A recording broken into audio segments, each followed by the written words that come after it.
before I give the definition about Bitcoin, I'm Thiago Cesar. I am the CEO of Bit.One in Brazil. We are a payment processor of cryptocurrencies, and also the CEO of Transfero Swiss. We are incorporated in Switzerland to do the corridor for international transfers, which is the main usage of Bitcoin nowadays. So Bitcoin was born. It was created by someone who no one knows. It's probably a team of programmers, of developers.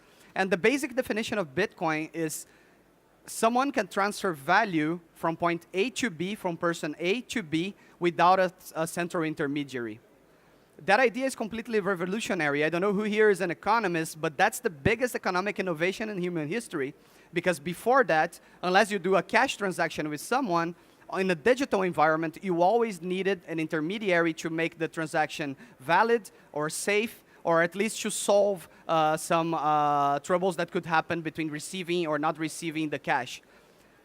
Then came the word blockchain, which is actually a technology, a decentralized book that guarantees that a transaction left from point A and reached point B. So all transactions you do with Bitcoin, they are valid and they will happen. There's no way back. There's no way you can scrape that from the blockchain.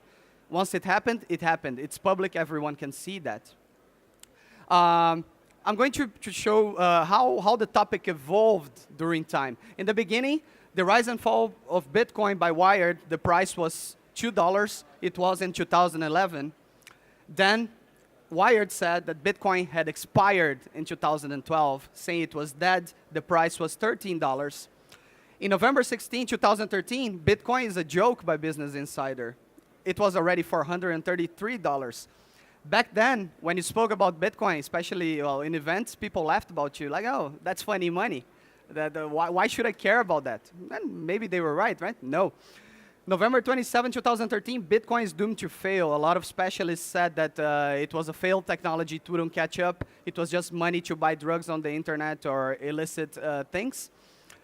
2014, when the bubble burst by Financial Times, people started thinking that Bitcoin was a bubble, and they still think. It was $400.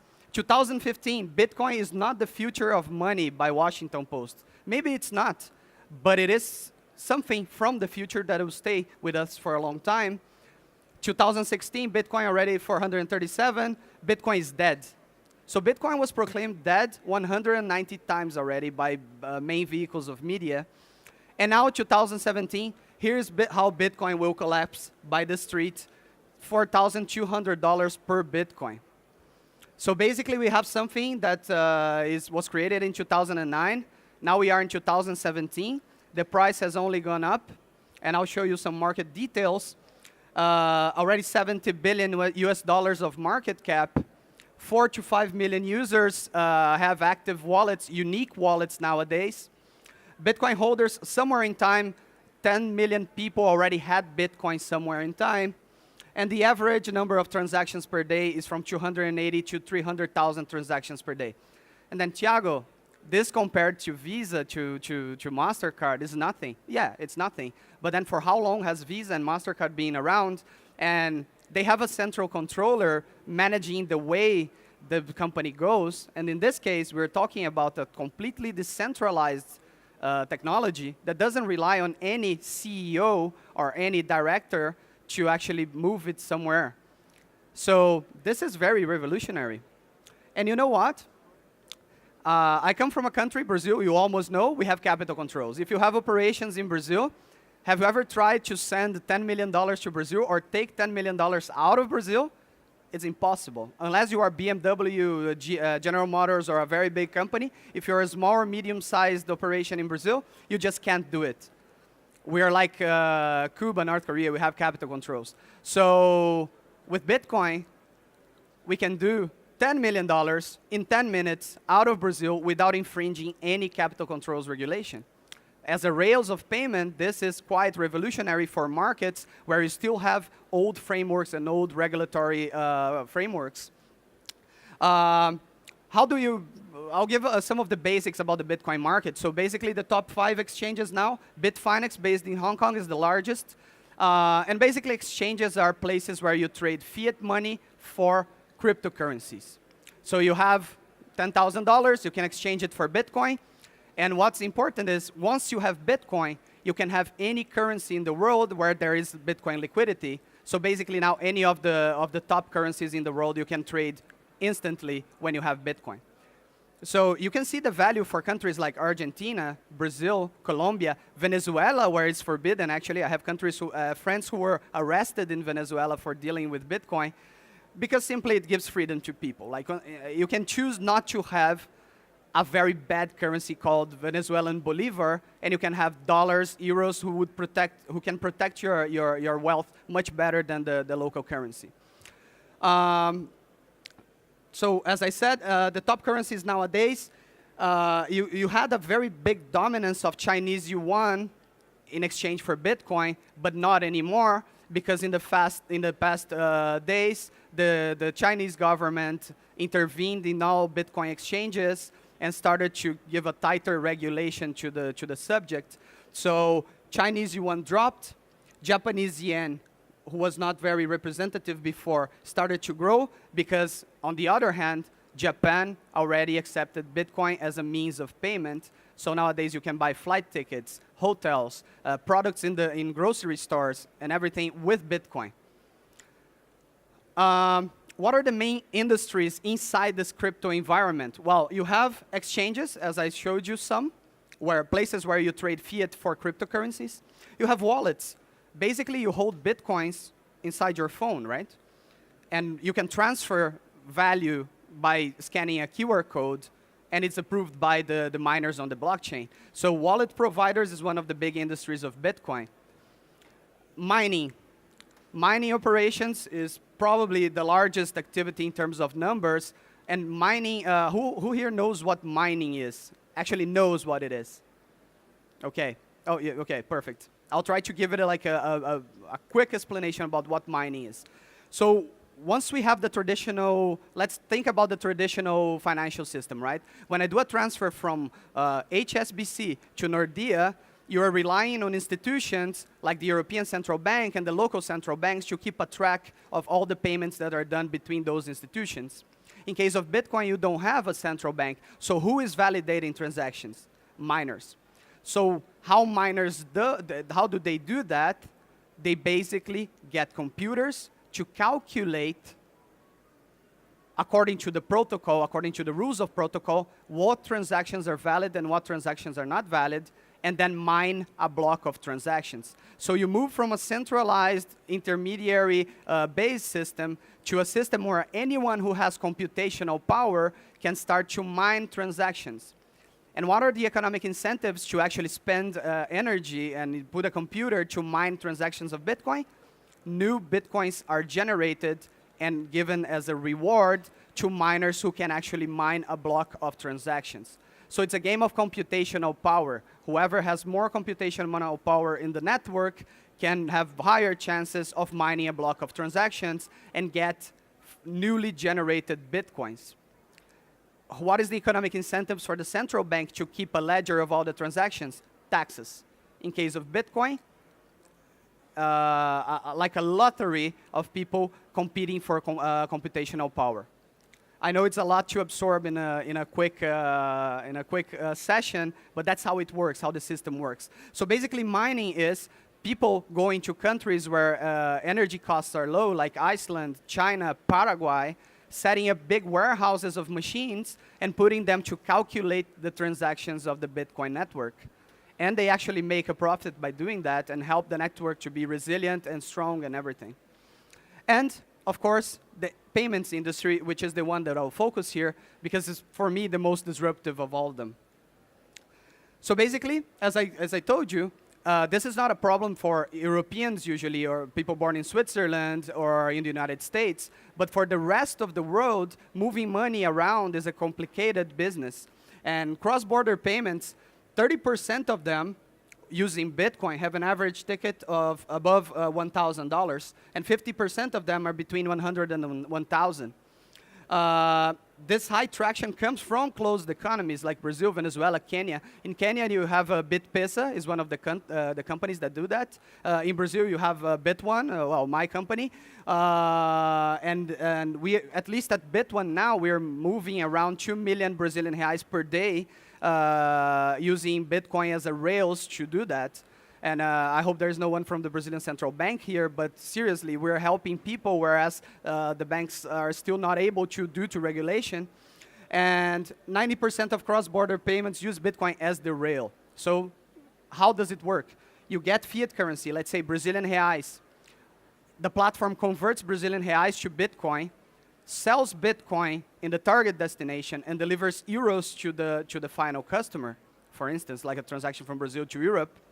And the customer doesn't need to know about Bitcoin in that case. He just needs to transfer, make a wire transfer inside Brazil, a local transfer, and then receive the money via banks in Europe or anywhere else.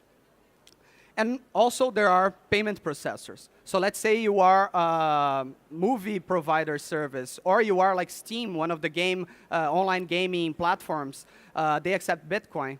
Or let's say you have a software house and you want to sell your software to the rest of the world. Bitcoin is a very good payment method for you, because you can actually tap into all the markets in the world. Anyone who has Bitcoin can buy your product without doing a banking wire transfer. They will just scan the QR code on their screen and pay for the product. But then what's the problem?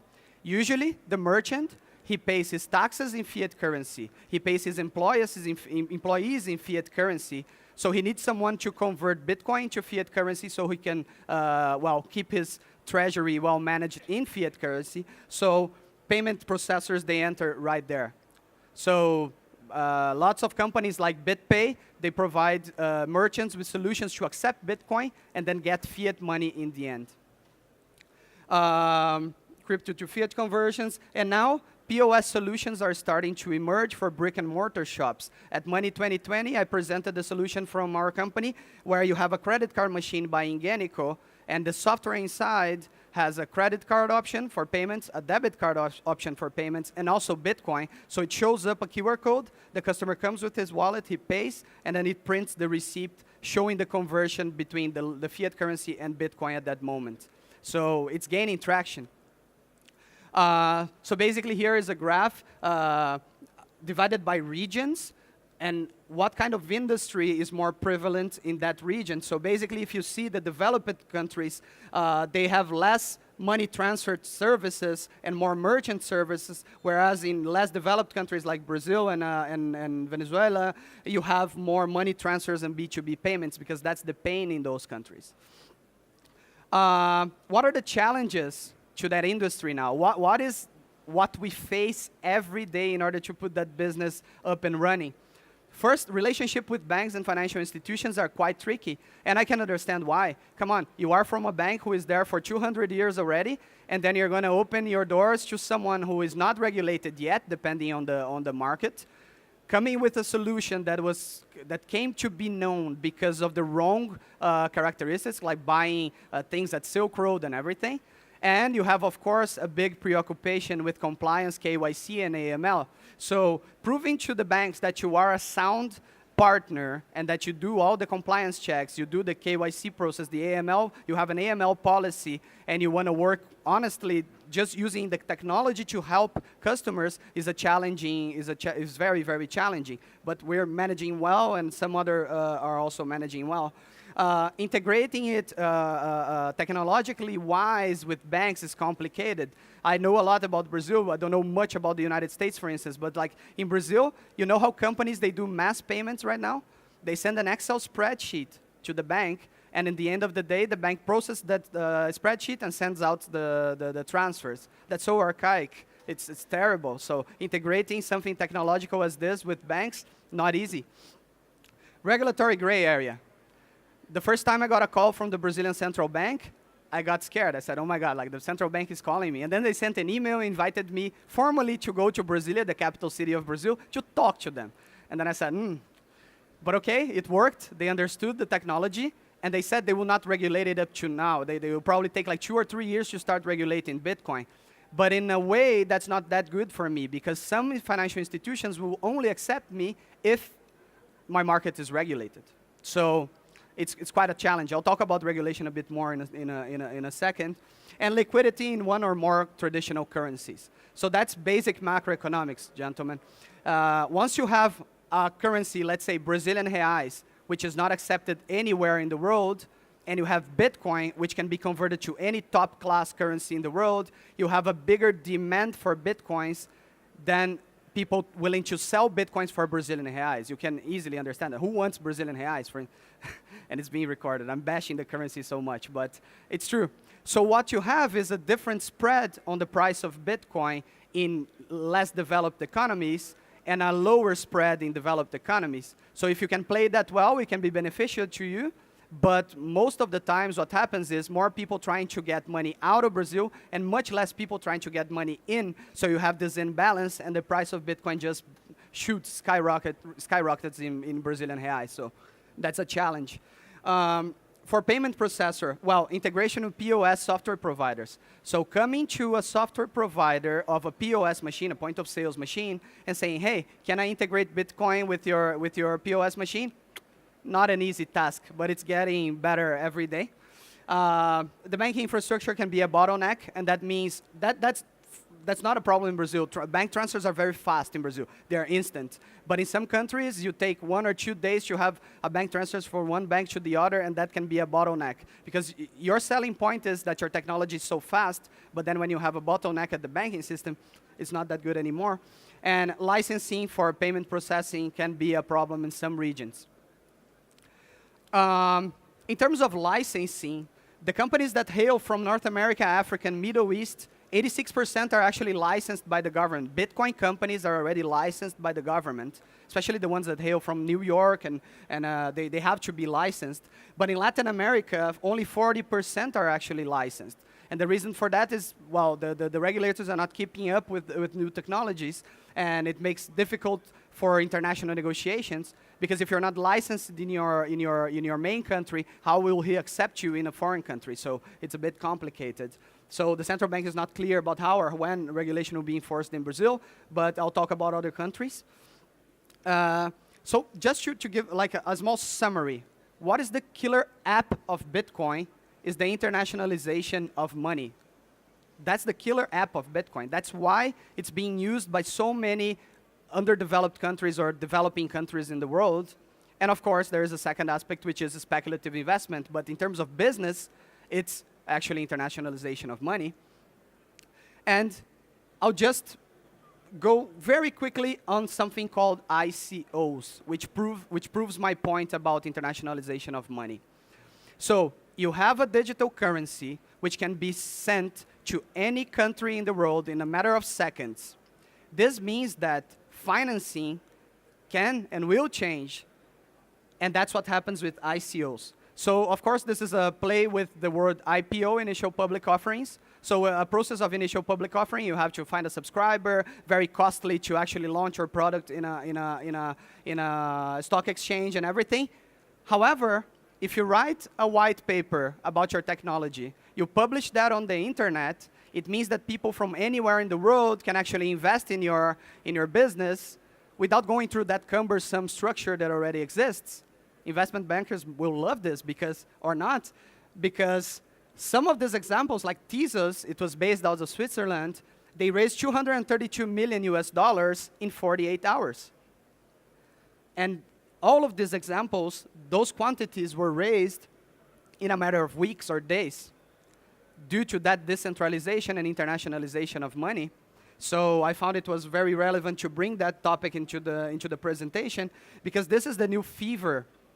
And that's why it started to become like a Wild West, right? So once you have successful cases, everyone started to publish their own technology paper on the internet and then raise crazy amounts of money. And then when I mean money, I say they raise Bitcoins and Ethereums and other digital tokens, right? So let's say you get invested like 232 million in Bitcoin. And then you go to your banker and say, hey, I raised this in capital as investment for my project. The banker will say, not here. I'll never convert that I'll never give you fiat currency for that. So now there is an environment of seals and stamps and a self-regulating environment to actually sort out the good projects from the bad projects and try to create at least a minimal self-regulatory framework for these kinds of investments. I know it's a lot, but, well, I had to mention about it. In terms of blockchain funding, if you compare traditional ones that were through VCs, like R3, Axoni, and I think even Ripple, if I'm not mistaken, they got actual investment through VCs. They raised up to 230 million US dollars, blockchain companies. But when they started doing ICOs and accepting investments via cryptocurrencies, the amount is already 800 million US dollars, and it's raising every day. So it's just efficiency. It's just internationalization of money. So now the boring part, regulation. China banned the practice of ICOs, of raising money through cryptocurrencies. However, we do believe that they banned for a short period of time, and they will come back with a harsh regulation, but they will open it up again. And they now close down most of the Bitcoin exchanges operating in the country, also to regulate it in a better way, if there is such a word. In the USA, you have a problem that the SEC is too heavy-handed on these kinds of projects, so they think that ICOs will fall into the security test, the Howey test, right? They'll consider ICOs as an offering of securities, so this should be listed according to the rules of SEC. So most of the ICOs in the world nowadays, they're not accepting US citizens to invest. Because if the SEC knows that a US citizen is participating, it will reach its hand over anywhere in the world. And Bitcoin trade is legal, but it's regulated in some states like New York, where they created the Bit license. Switzerland, very pro cryptocurrencies. They created an environment called the Crypto Valley, where my company is also incorporated, and Ethereum Foundation is there, Zappo is there, the major players are there. And FINMA, which is the regulator in Switzerland, is very pro cryptocurrencies, to the point where if you go buy a train ticket at the Zurich main station, on the totem, you can actually buy Bitcoin as well. So they are very well integrated. And in the cantonal level of Switzerland, you have some taxes that can be already paid in Bitcoin. So that's a big move. And Japan, well, they are regulating it quite heavy-handedly, in a heavy hand, but they are pro. They already approved it as a means of payment. So you have lots of companies accepting Bitcoin as a means of payment. So a lot of information. Thank you very much. Now is the Q&A session. I think I'll be smashed, but it will be great. Thank you.